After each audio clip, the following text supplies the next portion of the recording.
Madame, monsieur, bonjour. Je suis très heureux de vous retrouver sur Télé Sud pour votre édition de la mi-journée. Et à la une de ce mercredi 9 novembre.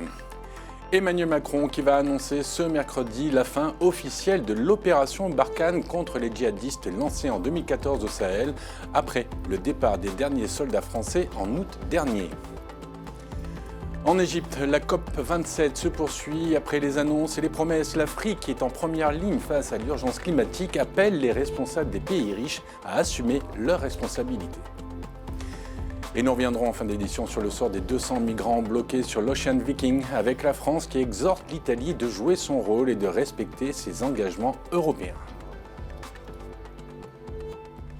Je vous le disais, c'est officiel, l'opération Barkhane au Sahel est terminée. C'est en tout cas ce que va annoncer aujourd'hui Emmanuel Macron, un peu moins de 3 mois après le retrait des soldats français du Mali. Une annonce qui ne devrait pas avoir de conséquences sur le terrain puisque 3000 militaires français sont toujours déployés au Niger, au Tchad et au Burkina Faso. Aymeric Torignon. Un peu moins de 3 mois après le retrait des derniers soldats français du sol malien, Emmanuel Macron scelle définitivement la fin de l'opération Barkhane ce mercredi.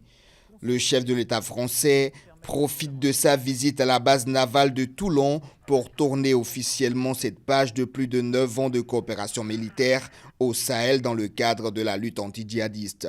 Poussée à la sortie par la junte au pouvoir au Mali, qui s'est attaché les services du groupe de mercenaires russes Wagner, même si elle s'en défend. Elle a été imposée par le comportement du gouvernement malien, par les accords qui ont été établis entre le gouvernement malien et la force Wagner. Il est clair que la France, de toute façon, très probablement ne serait pas restée. Et puis, il y a eu ce divorce de fait. Mais je dirais que la fin de l'opération Barkhane, elle se fait au détriment du Mali. Parce que ce qu'a fait l'armée française depuis le début, cette opération, depuis 2013, si on veut être simple, a été très important pour le Mali. La force Barkhane compte jusqu'à 5500 hommes au plus fort de son déploiement dans le Sahel. Aujourd'hui, plus aucun soldat de cette force ne se trouve au Mali, mais quelques 3000 restent dans la région du Sahel, déployés au Niger, au Tchad et au Burkina Faso, des pays victimes aussi de fréquentes attaques djihadistes. Dans son discours à Toulon ce mercredi, Emmanuel Macron présente la nouvelle stratégie militaire de la France en Afrique face à une opinion publique africaine de plus en plus hostile et au sein de laquelle l'influence de puissances rivales comme Moscou se renforce de plus en plus sur les réseaux sociaux et les médias officiels. Mali n'a pas été capable de saisir la chance que la France lui a donnée.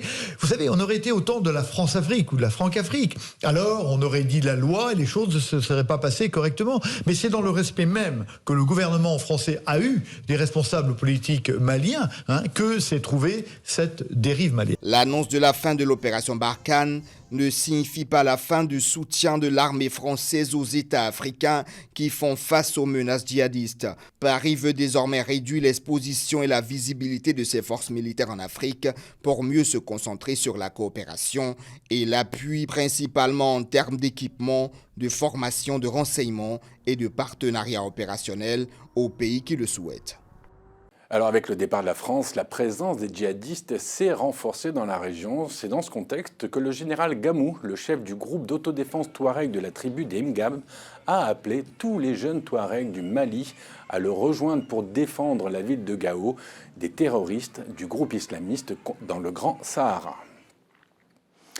La ministre centrafricaine des Affaires étrangères a envoyé à son homologue française une lettre dans laquelle est annoncée la fin du décanat accordé à l'ambassadeur français auprès du chef de l'État centrafricain. Un statut qui a toujours fait du représentant français en RCA le doyen du corps diplomatique accrédité à Bangui. La raison invoquée par la diplomate centrafricaine, c'est l'attitude irrespectueuse de l'ambassadeur français aux invitations du chef de l'État, ainsi que la désinformation et la délation dont il aurait fait preuve.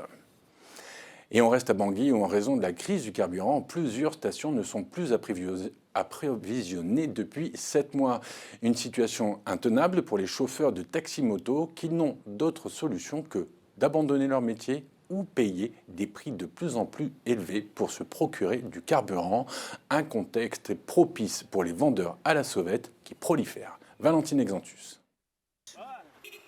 Au bord de la route, munis d'entonnoirs et de bouteilles remplies de carburant, à Bangui, la capitale de la Centrafrique, des vendeurs d'essence à la sauvette se sont organisés face à la pénurie de carburant.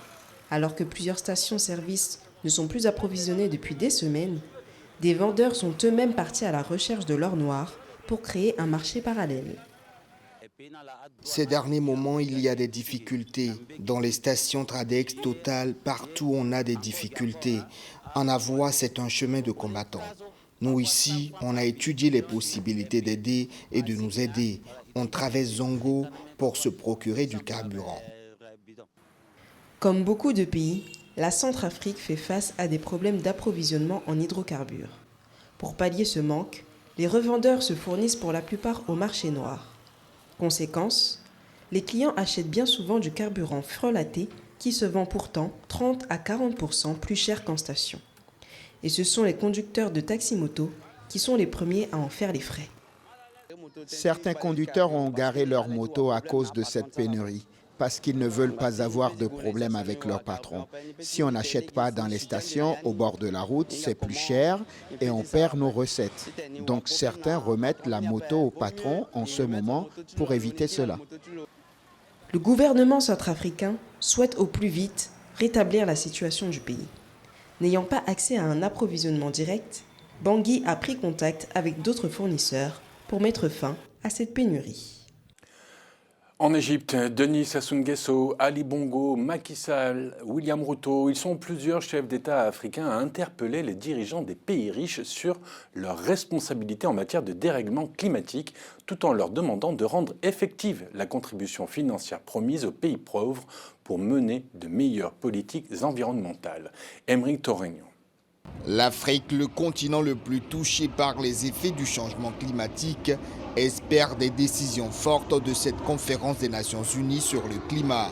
Le continent subit les conséquences d'une situation dont elle n'est pas responsable et craint des heures sombres si rien n'est fait durant les prochaines années.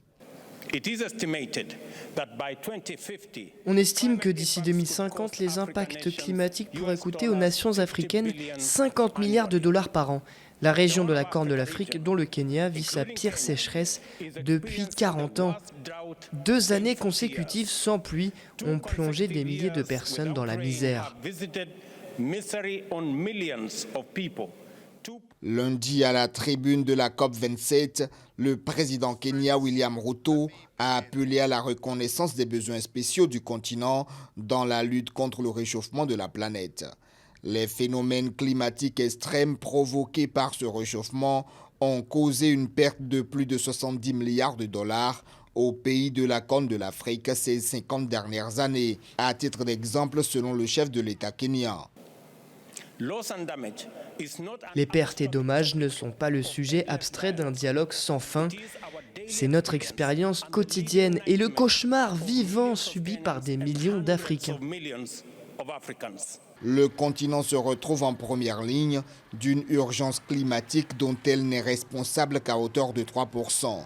Il aura besoin de financer sa politique de résilience et d'adaptation. À ce propos, les pays africains attendent beaucoup des pays développés à l'origine d'une grande majorité des émissions de gaz à effet de serre, une nécessité à laquelle les Pays-Bas adhèrent déjà.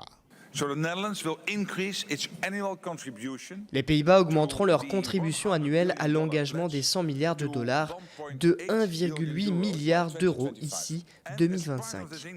Et dans le cadre de cette augmentation, nous doublerons nos financements publics pour l'adaptation au climat, dont 100 millions pour le programme d'accélération de l'adaptation en Afrique. Les experts de l'ONU sur le climat avaient en février dernier alerté sur les risques auxquels sont exposés de nombreux pays d'Afrique. De la baisse des rendements agricoles à la mortalité liée aux chaleurs extrêmes, en passant par la montée des eaux, le continent espère sortir de ce rendez-vous avec des solutions durables contre les effets du changement climatique. Et je vous l'annonçais hier, les pays du Sud auront besoin de plus de 2 milliards de dollars par an d'ici à 2030 pour financer leur action climatique. Une aide financière multilatérale hors de portée pour le président sud-africain Cyril Ramaphosa, notamment en raison d'une politique de prêt peu encline à prendre des risques. On écoute le chef d'État sud-africain. À l'heure actuelle, l'aide multilatérale est hors de portée de la majorité de la population mondiale en raison de politiques de prêt peu inclines à prendre des risques et assorties de coûts onéreux et de conditionnalités. Nous avons besoin d'une feuille de route claire pour respecter la décision de Glasgow de doubler le financement de l'adaptation d'ici à 2025. Nous devons mettre l'accent sur la santé, le bien-être et la sécurité alimentaire et en eau des personnes les plus vulnérables dans le monde. Et petite rectification, je vous ai annoncé 2000 milliards. 2 milliards, c'est en fait 2000 milliards. Je suis sûr que vous aurez corrigé par vous-même. Allez, à Pékin se tenait du 7 au 8 novembre le 2e congrès du bambou et du rotin, auquel ont participé en visioconférence les hauts représentants des institutions gouvernementales et des ONG camerounaises. À l'issue de ce congrès, substituer l'utilisation du plastique par le bambou est apparu comme la solution pour lutter contre la pollution. Chimène Baleba, Pierre Parfait-Ndongo et Cyril Guijoy.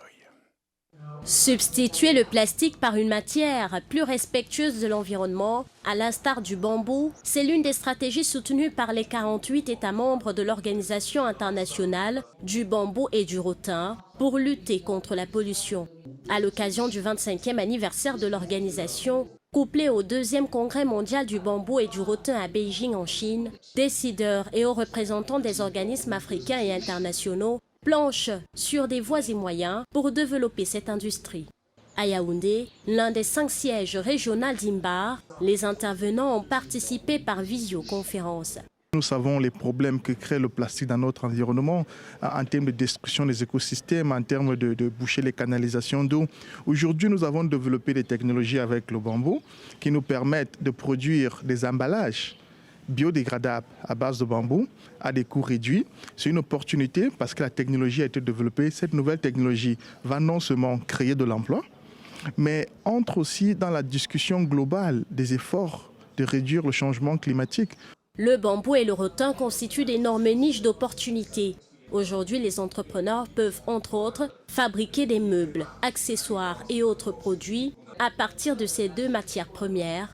L'Éthiopie, qui détient la plus grande surface du bambou en Afrique, veut développer l'usage du bambou à travers une stratégie d'industrialisation à l'horizon 2030. En termes de ressources, déjà, le Cameroun est 2e avec 1,2 million d'hectares après l'Éthiopie. Le INBAR, avec le ministère des Forêts, a mis sur pied le Centre commun de production et de formation à Yaoundé, qui est un atelier équipé et qui permet déjà à nos artisans de pouvoir produire le cuir dans les efforts d'import-substitution. Le Cameroun est en train d'inscrire le bambou comme une essence pour les efforts au reboisement dans le cadre de l'AF100 qui vise à reboiser 12 millions d'hectares de terres dégradées au Cameroun. Promouvoir le bambou et le rotin est également un plan synonyme de la lutte contre la déforestation. L'exportation du bois gagne du terrain en Afrique centrale, une pratique qui pourrait faire perdre à ces pays l'essentiel de ses ressources forestières et nuire à la santé des populations. Le ministre du Commerce burkinabé qui démissionne, l'ancien président du Kenya désigné facilitateur de l'EAC et Kenya Airways qui met fin à sa grève, c'est le reste de l'actualité. Nommé le 25 octobre, ministre du Développement industriel, du Commerce, de l'Artisanat et des petites et moyennes entreprises, Donatien Nagalo a rendu sa démission mardi après une vague de protestations des commerçants contre sa nomination. Ils accusent Donatien Nagalo, ancien patron d'un syndicat de commerçants, d'escroquerie et de détournement de fonds sans jamais présenter de preuves. Le ministre démissionnaire a jugé les accusations non fondées. Il a annoncé son départ du gouvernement afin, dit-il, de lui donner toutes les chances de travailler dans un climat serein et apaisé. L'ancien président kényan, Uhuru Kenyatta, a été désigné facilitateur de la communauté de l'Afrique de l'Est pour la situation dans l'Est de la République démocratique du Congo. Dans cette partie du pays, l'armée fait face à une centaine de groupes armés. La résolution a été prise à l'issue d'une réunion des chefs d'État de la région en marge de la COP27 à Sharm el-Sheikh en Égypte. Le sommet a décidé que chaque État partenaire déployerait un officier de liaison au quartier général de la force pour soutenir le centre de commandement régional. Les chefs d'État se sont prononcés en faveur d'une solution politique comme seule voie durable vers la sécurité dans l'Est de la RDC. Les pilotes de la Kenya Airways ont mis fin mercredi à un mouvement de grève après qu'un tribunal de Nairobi eut demandé la reprise des activités.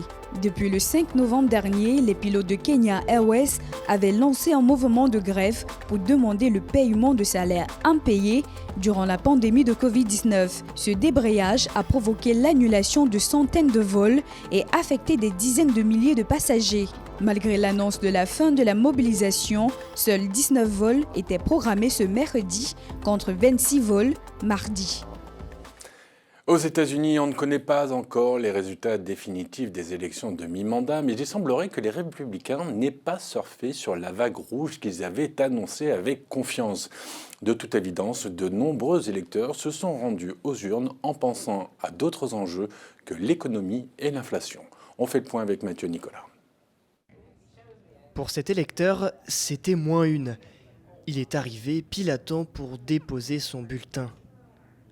Aux États-Unis, les bureaux de vote sont désormais fermés pour les midterms, les élections de mi-mandat. Mais tous les résultats ne sont pas encore connus. Pour l'instant, les espoirs républicains d'un raz-de-marée au Congrès américain ont l'air de s'être éloignés, même si plusieurs proches de Donald Trump ont été élus, notamment dans l'Ohio. Je promets à tous mes amis qui seront au Sénat, à tous mes amis qui seront à la capitale de l'État, nous avons besoin d'un meilleur leadership à Washington DC et c'est exactement ce pourquoi je promets de me battre chaque jour. Du côté des démocrates, on semble avoir limité la casse. Le démocrate John Fetterman a arraché aux républicains le siège le plus disputé de ce scrutin, le poste de sénateur de Pennsylvanie. Un soulagement pour ses militants, réunis dans un restaurant à Pittsburgh pour suivre la soirée électorale. John Fetterman et Josh Shapiro sont des personnes qui se soucient vraiment de nous. Et pas seulement du pouvoir, pas seulement du prestige, pas seulement de l'argent. Ce qui m'inquiète, c'est la façon dont les républicains se comportent depuis que Donald Trump est au pouvoir. C'est très effrayant, bien que cela se produise depuis des années, mais pas de manière aussi flagrante.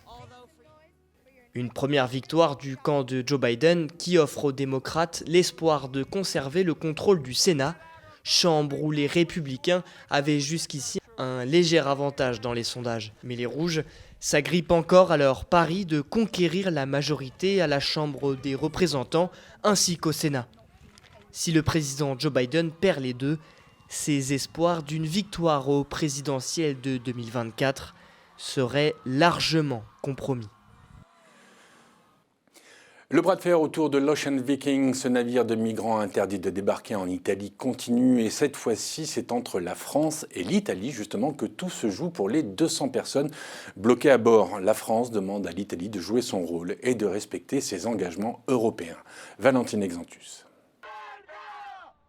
Derrière les grilles à quelques encablures du port de Catane, ces hommes et femmes manifestent pour que l'Italie réagisse enfin aux SOS lancés par les nombreux navires humanitaires arrivés ces derniers jours dans les eaux territoriales italiennes.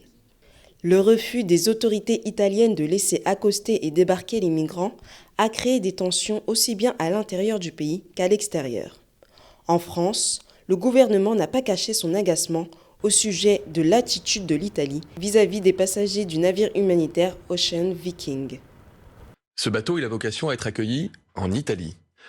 L'attitude actuelle du gouvernement italien, et notamment les déclarations et le refus de laisser accoster ce bateau, à contrario de toutes les règles européennes qui ont été acceptées par l'ensemble des pays de l'Union, est inacceptable. Donc nous souhaitons, à l'heure où le bateau est encore dans les eaux territoriales italiennes, que l'Italie joue son rôle et respecte ses engagements européens.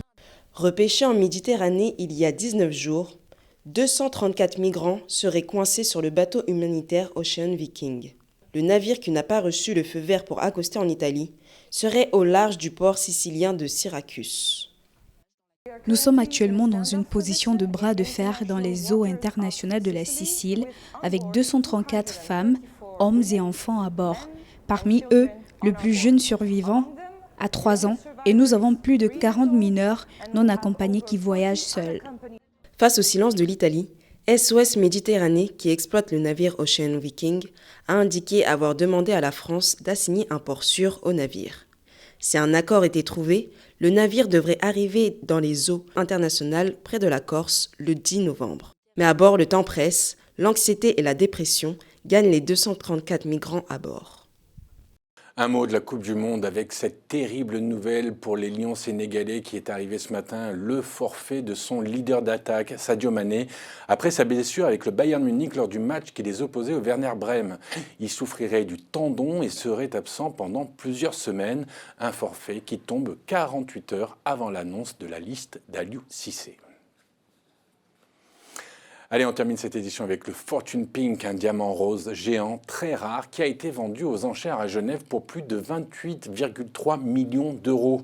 La vente, qui n'a duré que 4 minutes, a commencé à 17 millions de francs suisses et a opposé 3 enchérisseurs au téléphone jusqu'à ce que son nouveau propriétaire, un collectionneur privé asiatique, l'emporte en enchérissant d'un ultime demi-million.